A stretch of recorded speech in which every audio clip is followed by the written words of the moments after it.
పింఛం విప్పిన నెమలికి మల్లె తొలకరి జల్లుల మేఘం మల్లె అలజడి హృదయం మాడిన కూచిపోడి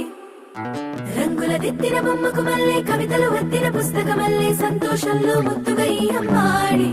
ఆరారు ఋతువుల అందం ఒకటిగా కలిపి వింతలు ఏడు పక్కకు జరిపే కొత్తగా పుంతలు తొక్కెను ఈ అరవిందం అమ్మమ్మో తాండవమాడే కృష్ణుడి నుండి వేణువ గానం తీయగ పండి రాధకు ప్రాణం ముప్పొంగే ఆనందం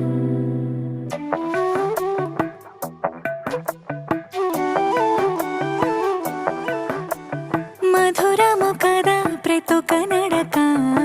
నీతో కలిసేలా తరగని కథ మనదే కనుక మనసు మురిసినిలా ఉసురేమో